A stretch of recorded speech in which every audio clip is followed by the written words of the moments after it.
Yun nga po, medyo malungkot po talaga lahat po ang transportation ngayon, lalo po ang mga modern jeep and traditional jeepney sa ginawa po nating Pangulo ng pag-atras o pagtigil sa pagtaas ng fare increase na halagang 2 piso lamang at piso. Yun ay talagang masama po ang loob namin lahat dito sa nangyayari dahil sana napapakinggan kami at nakikita niya ang sitwasyon sa taas ng diesel.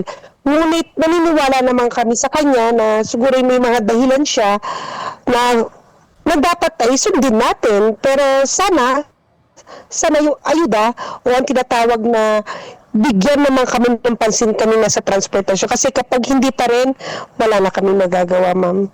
Sa tingin ko po, wala po kinalaman po ang ating chairman ng LTFRB at ang DOTR. Siguro sila rin po inagulat. Kasi hindi naman po magdidesisyon sila na hindi naman din po alam ng ating Pangulo.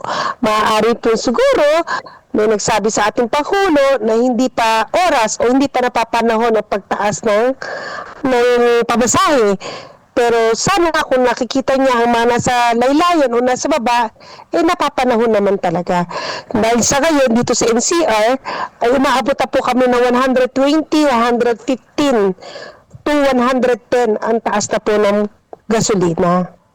Ang commuters naman po naiintindihan sa piso at 2 piso lamang. Ang maaaring siguro natatakot din ng nasa ibang nation o sa mga ibang nagsasabi ko sa ating Pangulo, maaaring magdemand ng pasahero ng taas naman uli ng sahod. Pero kung napapansin niyo po, ang taas pamasahe namin, matagal na po namin hinihiling ang piso pero hindi kami napagbigyan. Pero yung taas sahod, ilang beses na po na tumaas ang sahod pero hindi tumaas ang pamasahe. Sa pasahero po, kapag kung makikita nyo, sabi ng mga driver namin, sila na po kung saan nagbibigay. Minsan hindi na rin kumukuha ng sukli sa halagang piso o 2 piso sa awa sa mga driver. Kaya hindi ko po maisip bakit po ipinatigil po talaga.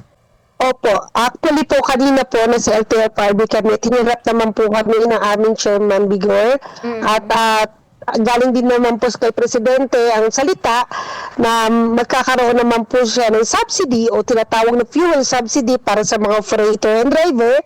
At the same time po, yun, hinihintay namin by next week yung bibigay daw na 5K para sa aming mga driver, traditional and modern, at saka po yung fuel, then at yung libreng sakay na sinasabi nila, sana ito pa rin nila. Yun na lamang po hinihintay namin para lahat po win-win solution.